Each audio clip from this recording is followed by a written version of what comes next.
Val, I want to talk to you about King Lear and your excellent Connell guide on Lear.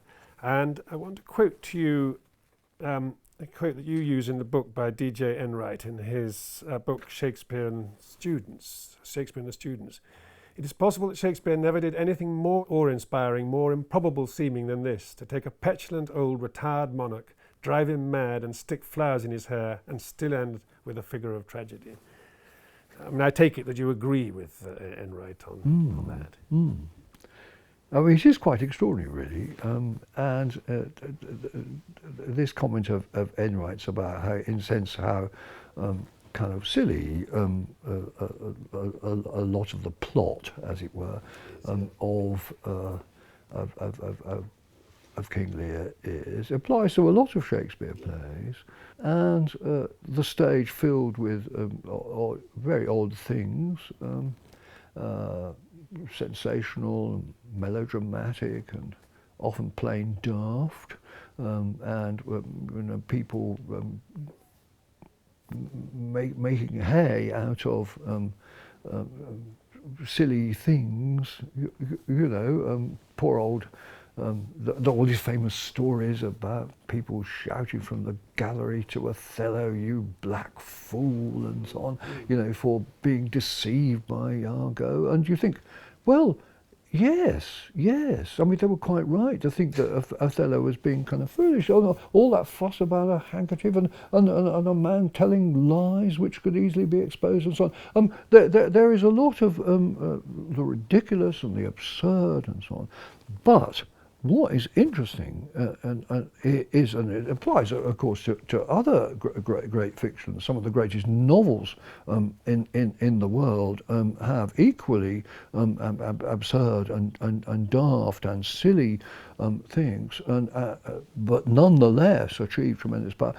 We have this tremendous kind of power of this portrait, this presentation of the undoing of this nasty, in some ways, and silly old man, in parallel, of course, with his friend Gloucester, and the impacts of these parallel stories on stage is extraordinary.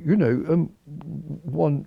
In this day and age, good old feminist time, one's not allowed to put it in quite this way, but the truth is that grown men have had to leave the theatre enduring performances of King Lear, especially the blinding of Gloucester, of course. I mean, it's unstomachable, but then so much is, and then the whole presentation of Lear's madness. This man, indeed, with flowers stuck in his hair and so on. I'm just see the sort of moral and spiritual and self degeneration of this person, even though he's brought much of it on himself and so on, is quite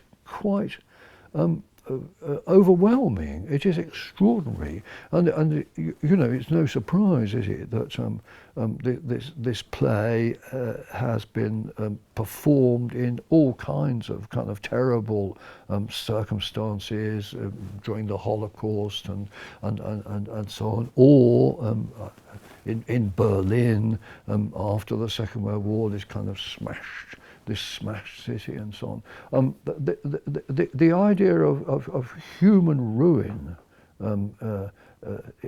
before our eyes, is quite overwhelming. And you might think of it as kind of a mystery. How does this happen? But it does happen, and it happens quite a lot in Shakespeare, just as it happens quite a lot in big novels. The human ruin happens quite a lot. Yes. Oh, no, human ruin. But this impact, the impact of an improbable plot. Yes.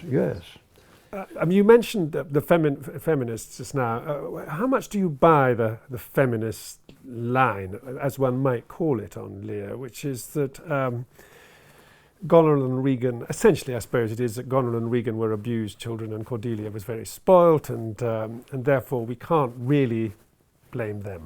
I mean, what's interesting, of course, in recent times is what you may call a slantwise approach to the women in this play, and that's very important. The old tradition was to sort of rhapsodize really about the loveliness of Cordelia and the terrible thing that she dies and so on, and she was presented really as a kind of this sort of lovely person who suffers unduly and so on at the hands of an outrageously bad father.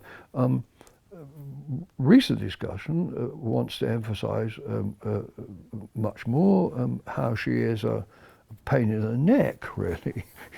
You do wonder, don't you? Why she didn't go along with her old dad and so on. I mean, we thought a kind of a good girl would, or a wiser girl would have flattered him a bit and so on, and but that would have been the end of the play, of course.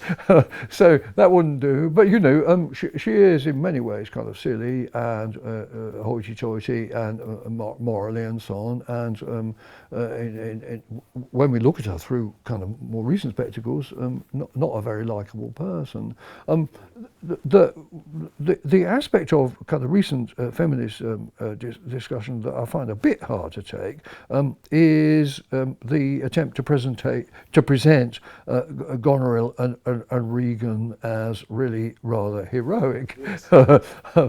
Strong women, strong uprising women, in kind of resisting their father in his outrageous demands and so on. And so, scenes like when they beat poor old Lear down as to the number of kind of soldiers or assistants he can have in knights he can have in the house, and they beat him down. And of course, all these knights are made to seem very rowdy, aren't they? So yeah. We get the point in stage we do, and modern criticism wants to emphasise the way, and that began, of course, with Peter Brook, to emphasise the awfulness of having this crowd of loud drunks and so on in your house, and so on. But that scene in which Goneril and Regan beat Lear down from 100 to 50 to 20, and then Regan producing that wonderful line, "What need one?" and so on. This I find as terrible, this kind of stripping down of poor old Lear. But a lot of feminist critics now see this as a great moment, a great moment. He brought it on himself. But at least that makes you think more than one used to do about what is going on, and I think it has to be said, I think a lot of feminist criticism has gone too far, but it has energized the whole business of Lear, especially in relation to this strong female element. And of course, there's always been lurking around in reception of Lear an interest in the way in which Lear, in a sense, becomes kind of womanized in his troubles, when he imagines in his madness that he's pregnant.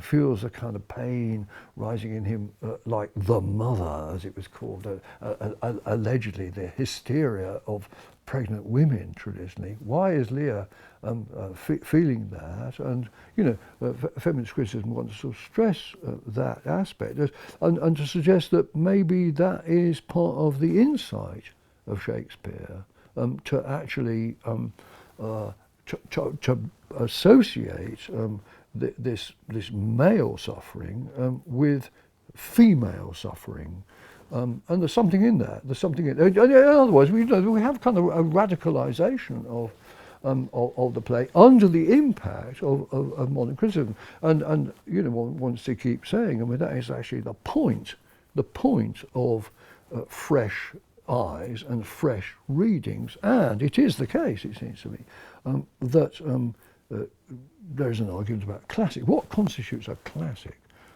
Frank Kermode, the great Frank Kermode's argument was that a classic was a text that can go on being reread. And his line, and I agree with that, if a text